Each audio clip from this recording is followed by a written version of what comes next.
mengalami apa yang dialami Iswan tadi, menyiasati bagaimana hidup tidak secara Eropa dan Amerika. Dan Iswan saya kira seharusnya sebelum ke Kanada dulu konsultasi dulu ke saya, karena untuk menghemat itu dia masih kurang maksimal. Kalau saya hidup di Amerika, saya hanya membutuhkan 1/4 dari rata-rata orang Amerika.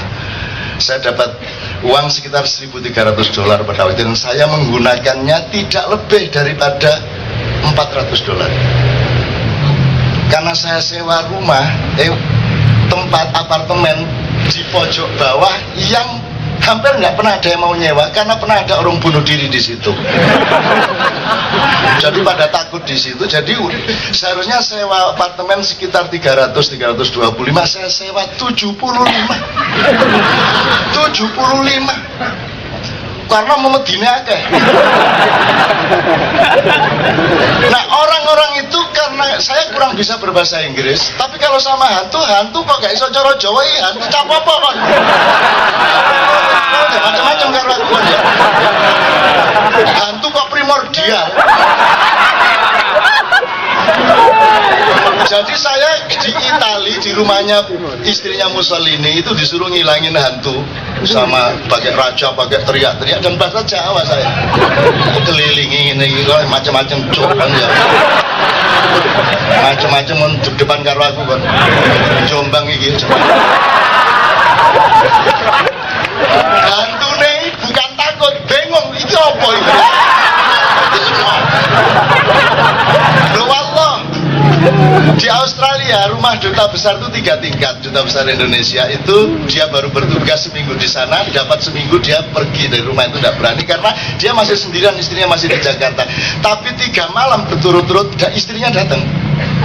Jadi dia enak-enak tidur, jam 1 malam istrinya buka pintu, "Mas, nggak ingin mini malam-malam lah enak." Gitu. Nah, lo bojoku di Jakarta kok ada kene. Wah, udah dapat seminggu dia lari dari rumah itu. Kebetulan saya sama Kiai Kanjeng datang, langsung taruh rumah itu. Itu langsung keliling kita di arah ending.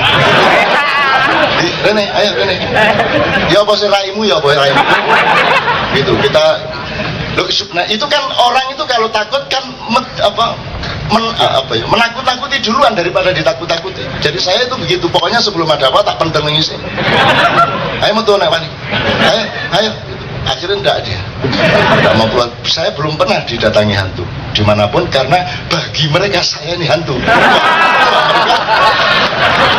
Loh, ini tenanan. Jadi kita ngilangin hantu di Itali, di London, di 2 tempat, terus di Canberra. Kita ngilanginnya cara iku mang.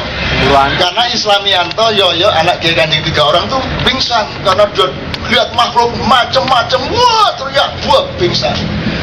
Akhirnya oke, udah kamu minum-minum dulu, beres, tak ajak masuk lagi, pintu tak tutup dari tak kunci set, kuncinya tak bawa, terus gelap pekat di dalam situ. Wes saiki mata urip gelut. Kamu duduk di sini, aku keliling siapa pojok. Dia dikon, ayo sekitan, ayo sembunyi kamu, sembunyi, ayo sembunyi. Padahal aku gak ro apa-apa.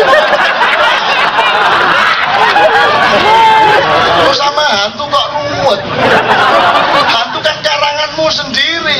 Ya kamu ngarang yang lain, adegannya ditambahi dengan marah-marah gitu.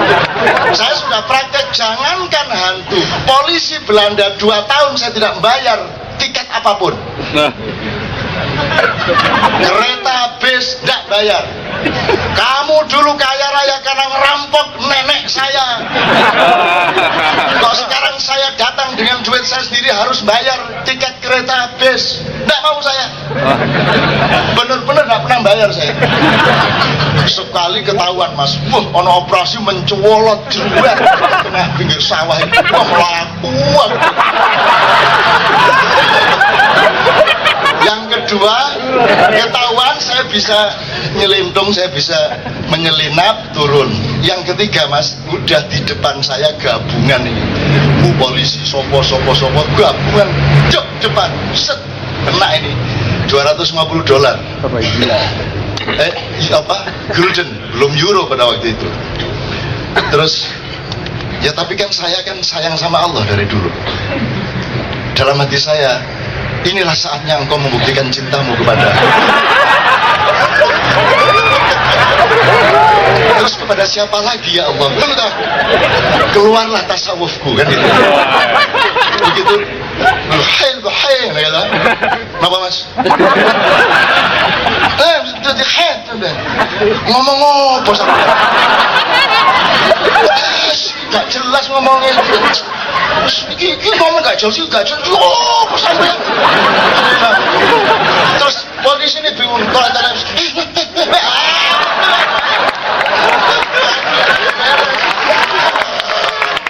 Enak aku dianggap orang gila ya tak?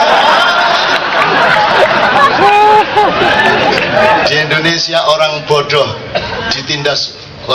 dikalahkan oleh orang pandai. Orang pandai dikalahkan oleh orang kaya. Orang kaya dikalahkan oleh orang berkuasa. Orang berkuasa dikalahkan oleh orang sakti. Orang sakti dikalahkan oleh orang gila. Dah, kamu kaya ya ndak, berkuasa ya enggak, pinter ya setengah-setengah, hebat ya ndak, wes gendeng ae lah. Oke, Cak Dil ini saya ingin ngomong terus terang ya. Saya ini ngomong masalah sosial itu sebenarnya karena dia tidak mau aja. Sebenarnya ahlinya dia. Silaturahmi dia ke seluruh Indonesia. Itu orang tidak pernah sakit selama saya mengenal Adil.